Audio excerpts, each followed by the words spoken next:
পুরো এখানটা যে রেখেছি, খুব বেশি কিছুই না, খুবই অল্প স্বল্প। কিছুদিনের মধ্যে আমাদের এই জিনিসটার খুব প্রয়োজন হবে। নিচে এরকম বাজার সিস্টেম আছে। প্রাইসটা কিন্তু প্রচন্ড রিজনেবল। এগুলো এটা মেনলি নেওয়া হয়েছে আর কি, মানে পুজোর ষষ্ঠী হোক বা অষ্টমীর দিন হোক।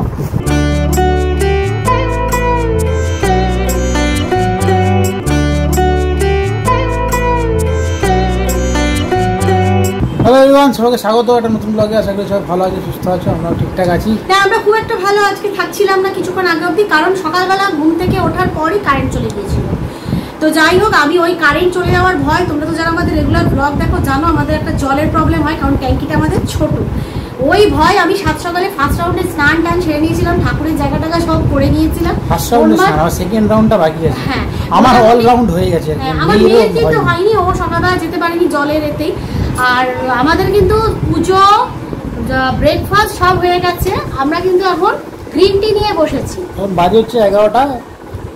অন্যান্য সময় কারেন্টটা যাওয়ার একটাই লাভ হয়েছে, যেটা একটু তাড়াতাড়ি হয়ে গেছে ব্যাপারটা। ওই জলের বই তাড়াতাড়ি দৌড়াদৌড়ি করে নিয়েছি। তো একটু সময়টা যেটা লাগে, এদের সব স্নানের ফার্স্ট রাউন্ড সেকেন্ড রাউন্ড আছে, আমার তো একটাই রাউন্ড। আর আমার সবজিও অনেকটাই টুকুর টাকুর কাটা হয়ে গেছে, কিছুটা বাকি আছে। আজকে রবিবার সকালবেলা, তাও সকাল সকাল গেছে কারেন্ট চলে, বিরক্তিকর। রবিবার দিন মানে প্রচুর মানুষ আছে যারা সারা সপ্তাহ একটু কাজ টাজ করে রবিবার দিন লেট করে উঠবে ভাবলো, সে তো আর এই গরমের চক্করে লেট করে ওঠা তো মানে খুবই চাপের ব্যাপার। গরম যা শুরু হচ্ছে।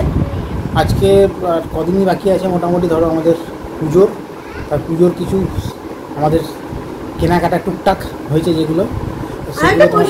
কেনাকাটা বলতে দেখো, আমি মানে বেশ গত 2-3 বছর বলতে পারো করোনার পর থেকেই আমি ম্যাক্সিমামটাই এখন অনলাইনে করি। এর আগে প্রচুর ঘুরে ঘুরে কিনেছি, ঘন্টার পর ঘন্টা এই দোকান সেই দোকান।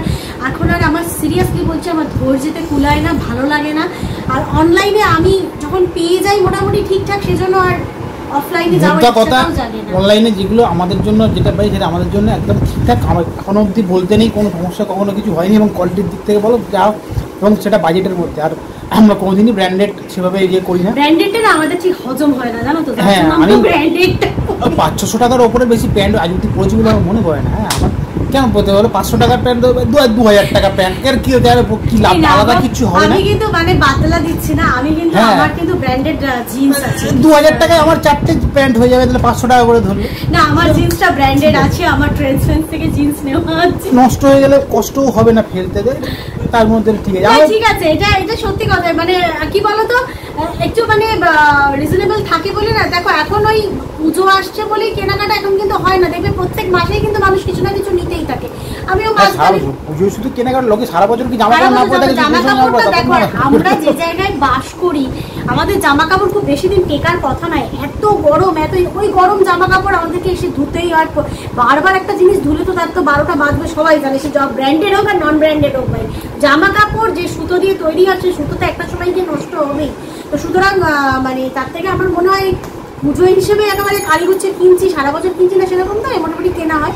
তা আমরাও সেরকমই টুকুর টাকুর কিছু অনলাইন কেনাকাটা করেছি।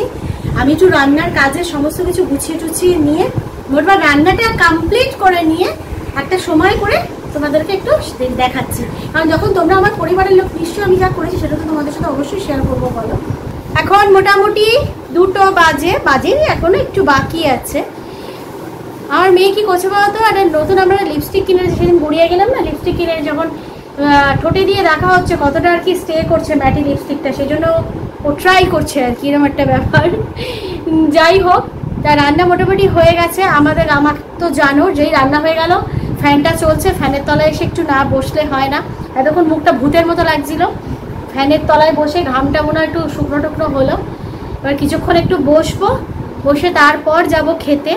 খাওয়ার পর দুপুরবেলা বুঝতেই পারছো আজকে সানডে, একটু ছোট্টখাট্টো ন্যাপ তো নিতেই হবে। নিয়ে বিকেলবেলা উঠে তোমাদেরকে দেখাচ্ছি মানে শপিং আর কি হয়েছে। অ্যাকচুয়ালি মানে ওর একটা জিনিস নেওয়ার ছিল, ওটাও আসছে, জাস্ট মেসেজ এলো আসছে। তো ওটাও এসে যাক, এসে গেলে তাহলে একসাথেই পুরোটা দেখাবো। ওই জন্য আমি ভাবলাম ঠিক আছে থাক, তাহলে দরকার নেই, আসলে একসাথেই হয়ে যাবে। তো যাই হোক, আপাতত আমি একটু বসে নিয়ে তারপর যাব খাওয়া দাওয়া করতে। লিপস্টিক দেখছে এগিয়ে এসে, কেমন কালারটা লাগছে দেখেছো? ভালো লাগছে। এখন 2:15, সব কাজকর্ম মোটামুটি কমপ্লিট হলো। চলে এসেছে লাঞ্চ করতে। আজকে অনেকদিন পর দুপুরবেলা চিকেন, সানডের দুপুরে চিকেন অনেকদিন পর আজকে হয়েছে। চিকেনটা তো এখন সবাই একটু খাওয়া শুরু করেছে। তো তো আজকে হচ্ছে এটা হচ্ছে কলমি শাক ভাজা, পেঁয়াজ দিয়ে রসুন দিয়ে করেছি। এখানে হচ্ছে ভেন্ডি মশলা, আর এই যে 1 গামলা চিকেন বানিয়েছি। চিকেনের পরিমাণটা বেশি নয়, এটা কিন্তু সবজিতে এতটা পরিমাণ হয়ে গেছে, ভেবো না আরে 1 গামলা মানে কি বলবো স্বাস্থ্যকর চিকেন মানে ভেবো না এরা 1 গামলা চিকেন খাচ্ছে এরকম ভেবো না। এখানে সবজিটা প্রচুর আছে, পেঁপে আছে, গাজরটা ভেতর দিকে চলে গেছে, বিনস আছে, আলু আছে, পেঁয়াজ তো আছে, এইসব দিয়ে চিকেনটা করা হচ্ছে। এই হচ্ছে আজকের আমাদের লাঞ্চ মেনু, মেডিকেটেড চিকেন মোটামুটি। হ্যাঁ এটা খেলে শরীরে কোনো সমস্যা নেই। অত কষা কষা মশলাদার এরকম গরম রয়েছে, গরমের মধ্যে অত মশলা বলতে যাচ্ছিলাম, মশলা মাখানো চিকেন না খাওয়াই ভালো।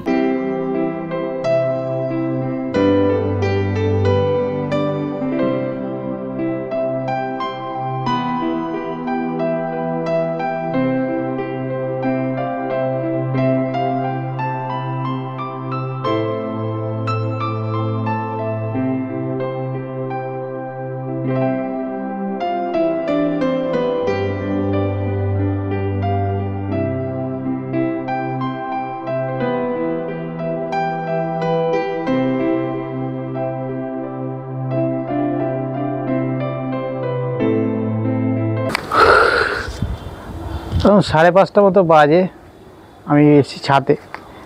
তোমার তো দেখালাম সূর্যটা খুব সুন্দর লাগছিল, জানি না কতটা বোঝা গেল। সূর্য মানে সানসেট অলরেডি হয়ে গেছে, সূর্য নেমে গেছে। আমি যখন আসলাম পুরো লাল, মানে পুরো থালার মতো লাগছে, একদম গোল সূর্যটা লাগছে, দারুণ লাগছিলো দেখতে। ঘর থেকে হালকা দেখতে পেয়ে ছাদে গেলাম, ছাদে চল তোমার সাথে শেয়ার করি। গরম খুবই, মানে এখন রোদটা গেছে একটুখানি, ছাদটা কিছুটা বেলা বেটার লাগছে, কিন্তু মানে ঘরের মধ্যে না পুরো দুপুরবেলা আমার মানে এসির হাওয়া মনে হচ্ছে না, গায়ে লাগছে না, এত গরম লাগছে। বাইরে তোমার ওই আমাদের ডাইনিংয়ে জলের বোতলগুলো রাখা ছিল, জলের বোতলগুলো সে মনে হচ্ছে ফোটানো জলের মতো গরম হয়ে গেছে। মানে ভাবা যাচ্ছে আজকে সেপ্টেম্বর মাসের কত তারিখ, আজকে 22 তারিখ, 22 তারিখ এই অবস্থা এখনও অবধি। মানে কী বলবো, কী জঘন্য। বাট ছাদটা ভালো লাগলো, ছাদটা মানে বিকেলের পরিস্থিতি একটু তো আলাদা হয়েছে, মানে গরমটা আলাদা হয়নি, কিন্তু দেখতেটা অ্যাটমসফিয়ারটা একটু অন্যরকম হয়েছে। সেই তোমার সাথে মেনলি শেয়ার করলাম। ছাদে আসলাম, ছাদে এসে একটুখানি হাঁটলাম, এখানে একটু বসেওছি। এবার নিচে যাবো, গিয়ে চাটা খাবো। সকালে তোমাদের বলেছিলাম যে অনলাইন কিছু শপিং করেছি, সেগুলো তোমাদেরকে দেখাবো। তো সারা মানে সব কাজ সেরে ঠাকুরের ভোগ লাগানোর জন্য সেই ভোগ তো খাওয়া হয়ে বসলাম দেখাতে ফাইনালি। তো চলো তোমাদেরকে দেখাই। সবার আগে আমি শাড়িটা দেখাই। এই তো আগে এখানে জায়গাটা দেখো, পুরো এখানটা যে রেখেছি, খুব বেশি কিছুই না, খুবই অল্প স্বল্পই। এই যে এইটা জানি না তোমরা মনে আছে কিনা, দেখেছিলে কিনা, এটা যখন আমি শান্তিনিকেতন গিয়েছিলাম তখন এই শাড়িটা কিন্তু আমি এনেছিলাম। পুরো কিন্তু এইরকম একটা পার্পেল কালারের শাড়ি, আর তোমার এতে একটুখানি এরকম কি বলবো এগুলোকে, লাটখান টাইপের দেওয়া আছে ছোট ছোট। এই শাড়িটা আমার খুব পছন্দ ছিল, এটা নিয়েছি। তা সেই এসে থেকে যখন এটা পরিনি, তো সুতরাং এটা আমি পুজোর সময় পরতে পারবো। এটা গেল।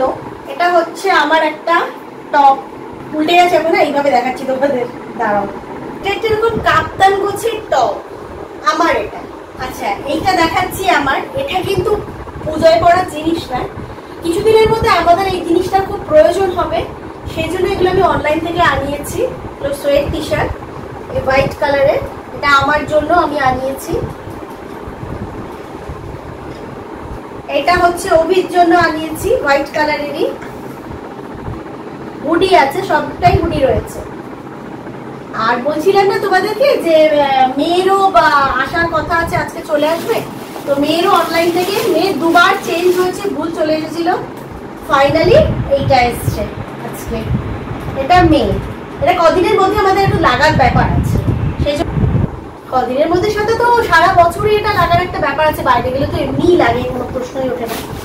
এইবারে যেটা দেখাচ্ছি সেটা হলো, এটা হচ্ছে অভির শার্ট, ক্যাজুয়াল শার্ট। এটা জানি না, সন্ধ্যেবেলা দেখাচ্ছি, কালারগুলো কিরকম আসছে জানি না। কালারটা খুবই সুন্দর, স্কাই কালারের ওপর ব্ল্যাক এর বর্ডার রয়েছে, বোতাম দেওয়া, বেশ সুন্দর, সফট কিন্তু খুব জিনিসটা। এটা হচ্ছে আমার গেরির ক্রপ টপ, নিচেরও বাঁধার সিস্টেম আছে। এটা হচ্ছে আমার গেরির ক্রপ টপ। এটাও আবার একটা টপ, এটা ওই ক্রপ টপেরই বলছে, বাঁধা আছে এখান থেকে এই জায়গাটায়। এগুলো ভীষণ সফট, মানে এটা পরলে খুব আরাম হবে। আর একটাও আমার গেরির, এটা নেওয়া হয়েছে শীতকাল হিসেবেই নেওয়া হয়েছে, হোয়াইট কালারের হুডি আছে। তবে এটা সোয়েট টি শার্ট নয়, নর্মাল টি শার্ট।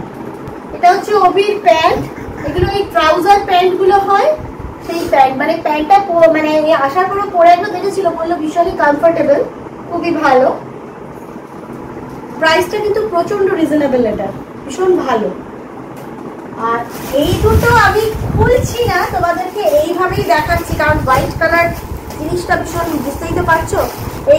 এই দুটো হচ্ছে আমার আর মেয়ের 3 পিস আর কি, ওই লেগিংস কুর্তি আর তোমার লেগিংস নয়, প্যান্ট কুর্তি আর দোপাট্টা। এগুলো আমারটাতে এরকম একটা কাজ করা আছে আর ওরটাতে এরকম সুতোর কাজ করা আছে। এই যে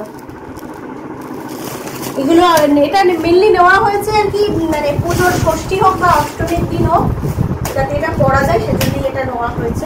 আর এটা হচ্ছে আমার একটা ওভারসাইজ টি শার্ট গুলো, মানে শুধু মানে কি বলবো, সারা বছরই এত লাগে অন্য কিছু পরার থেকে টি শার্ট পরে থাকাটা অনেক বেটার মনে হয়, ওই জন্য আমি টি শার্টটা একটু পছন্দ করি বেশি। তো এটা হলো একটা ওভারসাইজ টি শার্ট। এইগুলো মোটামুটি কেনাকাটা, ষষ্ঠী সপ্তমী অষ্টমী অত ভাবনা চিন্তা করে নয়, মোটামুটি এইগুলো আমাদের কেনাকাটার পরে। জানি না আবার কিছু কিনবো কি কিনবো না, সে বুঝতে কিনলে তোমাদের জন্য অবশ্যই শেয়ার করবো। বাজে 8:40, বলছি কফি নিয়ে পাচ্ছি না, কি গরম লাগছে। আমি রান্নাঘরে গিয়েছিলাম, একটু মুখে জল ফল দিয়ে সেই জল আর নাম মুছে বসে যাচ্ছি, এত গরম লাগছে না, কিন্তু পাগল লাগছে। আমাদের বাড়িতে আসলে বললেও তো তোমরা ভাবো এরা কি খালি নিজেদের বাড়ি নিয়ে বলে, বুঝতে পারি না কি এত গরম। না আমার এখানে চেয়ার বলো, খাটের মানে চাদর, টেবিল সব গরম হয়ে গেছে, সেই যেমন গরমকালে লু বাবার সময় হয়েছে, মানে বৈশাখ জ্যৈষ্ঠ এরকম গরম লাগেনি, যেমন অস্বাভাবিক টাইপের। মানে এটা আমি ভাবতেই পারছি না, আশ্বিন মাসে হয়ে গেছে পৃথিবীর অবস্থা খুব খারাপ। কফিটা আজকে গরমে খাওয়ার খুব একটা ইচ্ছে ছিল না, কিন্তু কিছু করার নেই, দোষী আমাদের দুধটা মতো নেই হয়ে যেত, সেদিন আর কফিটা খেয়ে নিলাম। কফিটাও আনা ছিল, তার কিছু হবে না, কফি একবার খেলে সমস্যা নেই কিছু, বেশি টানা হলে চা খেতাম। যাই হোক, আমরা সব এর সাথে থেকে গরমে কিন্তু গরম খেতেই বলে অবশ্য, সেটাই গরমে ঠান্ডা খেলে বেশি সমস্যা। যাই হোক, কফিটা জঘন্য অবস্থা লাগছে, পুরো মনে হচ্ছে আগুনের গোলার মধ্যে দিয়ে যাচ্ছি একদম। এখন 9:10, মারাত্মক গরম ফেটে যাচ্ছে পুরো। মানে আমি তো জাস্ট এই মানে তোমাদের সাথে এরকম খালি গায়ে দাঁড়িয়ে কথা বলাটা খুব বাজে লাগে, দেখতে চাই জামাটা পরছি, মানে জামাটা আমার গায়ে রাখা যাচ্ছে না, পুরো ঘেমে নেই, জঘন্য অবস্থা হচ্ছে। চলে আসছি ডিনারে সেমি মেনু, সেমি আছে, শুধু ডিম সেদ্ধ করে নিয়েছি আমি, যথারীতি জামা একটা ছেড়ে ফেলেছি আর একটা পরেছি, পারছি না, পুরো পাগল লাগছে। আর মেনু বলতে সকালবেলা ঢেঁড়সটা ছিল সেগুলো নেই, শুধু চিকেন আর চিকেনটা তো ঝোল আজকে করেছিলাম, সাথে ডিম সেদ্ধ নিয়ে নিয়েছি যে। আর এই গরমে ঠিক আছে, এর চেয়ে বেশি খেতে পাচ্ছি না। কালকে ডিনারের পর একদম চলে এসেছি আজকে সকালে ব্রেকফাস্টে। হ্যাঁ, স্নান পুজো সবই হয়ে গেছে, দেখে তো বুঝতেই পারছো চুল পুরো ভিজে। মানে কি একটা অদ্ভুত গরম, রাস্তাঘাটে সব মানুষ বলছে এটা সেপ্টেম্বর মাসের আচ্ছা কত তারিখ, 23 তারিখে এইরকম একটা গরম ভাবা যায় না, বাপরে বাপ। এই মরশুমের সবচেয়ে হাইস্ট এসি চলেছে কালকে রাত্রিবেলা। হ্যাঁ বাপরে বাপ, মোটামুটি 1.5-2 ঘন্টা চলে, তারপরে মোটামুটি হয়ে যায়, ব্যাপারটা ম্যানেজ হয়ে যায়, ঠান্ডা থাকে। কিন্তু কালকে বারে এসি বন্ধ হচ্ছে, ঘুম হয়ে যাচ্ছে, এরকম একটা মানে কি সাংঘাতিক অবস্থা। যাই হোক, এই যে ব্রেকফাস্টে নিয়ে বসেছি কি বলে চিড়ের পোলাও, আর পাশে একটা হালকা দেখতে পাচ্ছি এটা কেক আছে। অ্যাকচুয়ালি কালকে আমার ওই পাশের বাড়িতে বাচ্চার জন্মদিন ছিল, ওরা সব খাবার টাবার পাঠিয়েছিল, তার মধ্যে থেকে কেকটা পড়েছিল, কেকটা নিয়ে বসেছি এটার সাথে। খাবারটা পাঠিয়েছিল দুঃখের বিষয়, আমাদের ডিনার করে হয়ে যাওয়ার পর খাবারটা পাঠিয়েছিল, খাবারটা রোজ পরে খেতে হবে। এই মুহূর্তে ওয়েদারটা পুরো মেঘলা করে আছে, রোদ নেই, কিন্তু পুরো একটা মারাত্মক হিউমিডিটি টাইপের ঘুমোট মানে বিভৎস লাগছে, মানে অসহ্য, গাছে একটা পাতাও নড়ছে না, বৃষ্টি না হয় মানে বিভৎস অবস্থা দাঁড়াচ্ছে। জানি না বাবা কি হচ্ছে। 11:30 মতো হয়ে গেছে, ব্রেকফাস্ট কমপ্লিট। এবারে যাই ভিডিওটা এডিট করি, প্লাস বেশ কিছু কাজকর্ম আছে সেগুলো সারতে হবে। কালকে থেকে সব কিছু তোমার সাথে শেয়ার করলাম। আমাদের ছোটোখাটো পুজো মার্কেটিং কেমন লাগলো সেটা অবশ্যই কমেন্ট করে জানিও। যাই হোক, কি ব্লগটা বাড়াচ্ছি না, এটা অবধি থাকলো। যদি কিছু ভালো লেগে থাকে অবশ্যই এটা লাইক করে দিও, যারা পরিবারের সদস্য হন এখনও তারা অবশ্যই চ্যানেলটা সাবস্ক্রাইব করে পরিবারের সদস্য হয়ে। তো চলো আজকের মধ্যে এটুকুই, দেখা হবে নেক্সট ব্লগে খুব তাড়াতাড়ি। সবাই ভালো থাকো, টিল দেন টাটা।